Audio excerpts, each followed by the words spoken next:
Assalamualaikum dan selamat sejahtera diucapkan kepada Puan Julaina binti Nopiah serta rakan-rakan sekalian. Pada hari ini, kami daripada Seksyen 1 akan membentangkan satu pembentangan bagi subjek BMCO 1106 Komunikasi Penulisan 1. Kumpulan kami terdiri daripada saya sendiri, Nurul Najihah binti Razak 1913978, Nurul Syahira binti Cedin 1918754, Nur Hasriza binti Ahmad 1916620 dan Nur Izzat Syuhada binti Ahmad 1911874. Tajuk pembentangan kami ialah Rumusan Prinsip-Prinsip Penulisan dalam Rencana. Peranan guru dalam pembangunan negara oleh Azmin Arsyad merupakan rencana yang menjadi pilihan kumpulan kami. Pertama sekali, saya Nurul Najihah binti Razak akan menerangkan serba sedikit tentang prinsip penulisan. Apa itu penulisan? Penulisan merupakan sebuah karangan yang terbina dengan adanya perkataan, ayat dan perenggan yang seterusnya dibentuk dalam usaha menyampaikan idea serta maklumat. Walaupun setiap penulisan mempunyai bentuk dan peraturan yang tersendiri, tetapi terdapat prinsip-prinsip tertentu yang umum iaitu pemerengganan, penjelasan, kesatuan dan kepautan. Kami akan mengulas secara kritis berkaitan 4 prinsip penulisan tersebut berpandukan rencana yang dipilih. Baiklah, prinsip penulisan yang pertama ialah pemerengganan. Sesebuah perenggan dalam rencana mestilah mempunyai tujuan sama seperti sebuah karangan yang mempunyai tujuannya yang tersendiri. Tujuan karangan kebiasaannya dinyatakan dalam ayat tesis, manakala tujuan perenggan pula ditulis dalam ayat topik. Ayat tesis ialah ayat yang menjadi tema bagi keseluruhan karangan, manakala ayat topik pula merujuk kepada ayat yang menjadi tema bagi sesebuah perenggan. Bahagian perenggan perlu merangkumi pendahuluan, isi dan penutup. Pengenalan boleh dibahagi kepada dua jenis iaitu fungsional dan corak persembahan. Pengenalan jenis fungsional ialah berdasarkan fungsinya sendiri yang di mana mengandungi pengenalan penegasan, pengenalan peluru dan pengenalan tidak langsung. Pengenalan corak persembahan pula merupakan pengenalan yang sering digunakan oleh penulis seperti menggunakan analogi dan penceritaan, menggunakan ungkapan dan falsafah, menggunakan kontras masa dan banyak lagi. Saya mendapati bahawa rencana yang ditulis oleh Azmin Arsyad ini menggunakan pengenalan jenis corak persembahan iaitu menggunakan analogi dan penceritaan. Beliau menyatakan dahulu bahawa 16 Mei merupakan tarikh sambutan Hari Guru dan menceritakan bagaimana sambutan tersebut diraikan. Di akhir pengenalan, penulis menekankan tentang sumbangan guru dalam pembangunan negara yang akan dikaitkan dengan isi seterusnya. Bahagian isi dalam perenggan pula perlu merangkumi ayat topik, ayat huraian topik, ayat contoh yang berkaitan serta huraiannya dan ayat kesan yang berkaitan dengan ayat topik perenggan tersebut. Saya mengambil contoh perenggan yang keempat dalam rencana beliau di mana ayat topiknya berbunyi, salah satu tanggungjawab yang dominan bagi setiap guru adalah melahirkan golongan yang memiliki mentaliti kelas pertama kepada tanah air kita. Manakala ayat huraian muncul selepas ayat topik yang berbunyi, hal ini terjadi demikian kerana warga didik bukan sahaja memberikan ilmu akhirat kepada anak buahnya, tetapi pendidikan kerohanian juga mustahak kepada setiap insan. Ayat contoh pula diberikan setelah selesai menghuraikan ayat topik dengan memberi contoh yang berkaitan. Seperti, guru sentiasa menyuntikkan nilai-nilai murni kepada pelajar supaya mereka dapat menuju ke arah yang hakiki dan tidak mudah terpengaruh oleh hasutan syaitan. Ayat seterusnya merupakan sedikit huraian kepada ayat contoh. Akhir sekali, ayat kesan biasanya berada di akhir ayat sesuatu perenggan untuk merumuskan ayat topik bagi perenggan tersebut. Azmin Arshad menyimpulkan ayat topik perenggan ini dengan memberikan ayat kesan yang berbunyi, atas sumbangan guru, pelajar yang memiliki jati diri dan bersahsiah mulia dapat menjanakan pembangunan negara.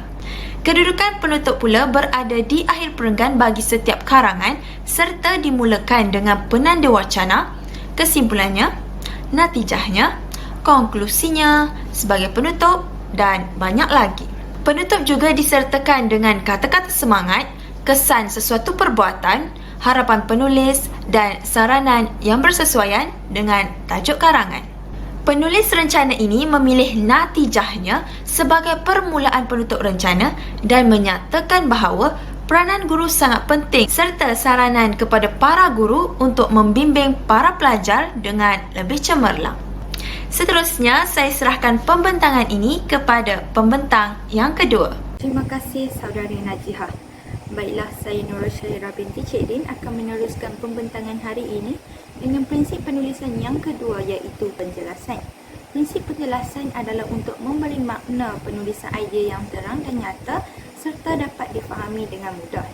Makna suatu idea penulisan itu akan dapat difahami dengan mudah sekiranya ayat-ayat yang digunakan oleh penulis adalah tepat, tidak meleret-leret, menggunakan istilah yang konkret dan tidak kabur, serta maklumat yang disampaikan tidak terlalu umum. Sebagai contohnya, saya akan menampilkan dua perenggan penulisan rencana yang bertajuk Peranan Guru dalam Pembangunan Negara yang ditulis oleh Azmin Arshad. Seperti yang kita dapat lihat pada perenggan pertama, penulis telah menjelaskan bahawa tanggungjawab guru yang dominan adalah untuk melahirkan golongan yang memiliki mentaliti kelas pertama kerana mereka bukan sahaja dididik ilmu dunia tetapi juga ilmu akhirat. Penulis juga menerangkan tentang bagaimana yang perlu dilakukan oleh seorang guru bagi mencapai hasrat tersebut, iaitu dengan menyuntik nilai-nilai murni dalam diri setiap pelajar. Ayat yang ditulis oleh penulis adalah pendek dan tidak terlalu panjang. Hal ini akan membuatkan pembaca mudah memahami mesej yang ingin disampaikan oleh penulis. Selain itu, penulis telah menjelaskan bahawa dengan adanya bimbingan, prihatin, asuhan dan kasih sayang guru, insan yang bersikap penyayang, bersemangat kental dan berfikiran terbuka akan bercambah. Ini menunjukkan bahawa ayat yang digunakan oleh penulis adalah tepat dan tidak meleret-leret.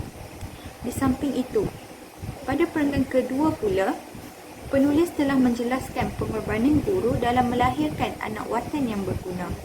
Namun perkara ini bukanlah mudah kerana banyak pelajar telah dipengaruhi oleh budaya barat dan hedonisme sehingga terbelenggu oleh kemelut sosial seperti melepak, merempit, penagihan dadah dan sebagainya. Hal ini menunjukkan bahawa penulis telah memberikan penjelasan secara terperinci berkaitan kemelut sosial yang dihadapi oleh golongan remaja pada masa ini. Ayat yang digunakan oleh penulis juga adalah tepat dan mudah difahami. Jadi, perkara ini dapat membuat pembaca memahami makna idea penulisan yang ditulis oleh penulis. Baiklah, itu sahaja daripada saya. Saya akan menyerahkan pembentangan yang seterusnya kepada saudari Hasliza. Assalamualaikum warahmatullahi wabarakatuh. Terima kasih kepada saudari Nurul Syahira di atas pembentangan itu tadi. Saya Nur Hasizah binti Ahmad akan meneruskan pembentangan tentang prinsip-prinsip penulisan, iaitu prinsip kesatuan. Apakah yang dimaksudkan dengan kesatuan? Menurut Awang Sarian 2004, kesatuan bermaksud sesebuah perenggan yang dihasilkan sebolehnya mestilah menjurus kepada satu hal atau satu idea sahaja. Hal ini akan menyebabkan pembaca dapat mengejar jalan cerita penulis dengan teratur. Namun, sekiranya terdapat terlalu banyak pendapat atau idea dalam sebuah perenggan, ia akan menyebabkan pembaca hilang fokus mengenai apa yang ingin ditekankan oleh penulis. Manakala, menurut Muhammad Azhar Abdul Halim 2001 mengatakan bahawa kesatuan dalam penulisan perenggan merupakan tumpuan atau pemusatan keseluruhan isi yang berfokus kepada tajuk penulisan. Isi-isi yang ingin disampaikan mestilah tepat, mantap, berkesinambungan, tersusun rapi. Walau bagaimanapun tidak dapat dinafikan bahawa penanda wacana amat penting dalam penulisan sesebuah teks kerana penanda wacana dapat mewujudkan kesinambungan dan pertautan antara sebahagian teks dengan teks yang lain sehingga dapat membentuk kesatuan. Bagi ciri kesatuan ini dapat dilihat dalam rencana peranan guru dalam pembangunan negara oleh Azmin Arsyad. Sebagai contoh, walhal guru mempunyai peranan yang signifikan dalam pembangunan umat manusia. Atas bimbingan guru, lahirlah golongan profesional seperti doktor, jurutera, saintis dan sebagainya. Seperti kata-kata mutiara sastrawan negara Osman Awang. Lahirlah seorang Perdana Menteri, peguam, doktor, pensyarah adalah bermula daripada seorang guru biasa yang mengajarnya baca dan tulis. Dengan kata lain, tanpa guru, siapalah kita? Tepuk dada, tanyalah saudara. Oleh itu, jelaslah bahawa isi yang dikemukakan oleh penulis dalam perenggan di atas adalah bersifat mantap, tepat dan tersusun rapi. Ayat topik dan ayat huraian jelas menunjukkan bahawa mempunyai kesinambungan di antara satu sama lain. Seterusnya, saya akan menyerahkan pembentangan kepada pembentang keempat. Sekian, terima kasih, dipersilakan. Terima kasih kepada saudari Nur Hasizah binti Ahmad. Seterusnya, saya Nur Izzah Syuhada binti Ahmad 1911874 akan meneruskan pembentangan di mana saya akan menjelaskan tentang kepautan. Kepautan dapat dilihat apabila ayat-ayat yang dibina di dalam karangan berjalan dengan lancar dan pembaca akan memahaminya dengan mudah dari satu ayat ke satu ayat yang lain tanpa ruang kosong. Maksudnya di sini ialah kepautan merupakan sesuatu yang menyebabkan satu ayat ke satu ayat mempunyai kesinambungan daripada ayat yang pertama. Sama ada kesinambungan dari segi kata hubung, kata transisi dan penanda wacana. Merujuk daripada karangan rencana yang telah kami ambil sebagai contoh, pada perenggan pertama telah menunjukkan kepautan di mana ayat yang pertama ialah sehubungan dengan itu, setiap sekolah telah meraihkan Hari Guru dengan pelbagai aktiviti seperti mengadakan jamuan, memberikan hadiah dan mengadakan persembahan kepada guru yang disayangi. Seterusnya, ayat yang kedua, ternyata dapat kita lihat di sini kepautan yang dikeluarkan adalah sehubungan dengan itu dan dengan seperti dan ternyata pada ayat yang kedua. Manakala pada perenggan yang kedua ialah walhal guru memainkan peranan yang signifikan dalam pembangunan umat sejagat. Dengan kata lain, dapat kita lihat di sini kepautan yang dibuat oleh penulis ialah walhal, iaitu kata transisi dan dengan kata lain. Dengan kata lain ini menyambungkan maksud ayat satu ayat kepada satu ayat yang lain. Contoh yang lain dapat kita lihat daripada perenggan yang keempat di mana penulis telah menggunakan kata transisi, iaitu hal ini demikian kerana malangnya rentetan daripada itu dan secara tidak langsung. Kata transisi ini menghubungkan satu ayat dengan satu ayat untuk menunjukkan kepautan ataupun kesinambungan daripada ayat yang sebelum ini. Seterusnya, contoh yang lain adalah pada perenggan ke-6 iaitu ayat tampaknya profesion guru semakin mencabar berbanding zaman dahulu. Dapat kita lihat kata transisi tampaknya adalah kepautan daripada ayat yang sebelum ini dan oleh itu juga merupakan kepautan dalam karangan ini. Dan akhir sekali, contoh kepautan yang digunakan oleh penulis ialah kata transisi natijahnya.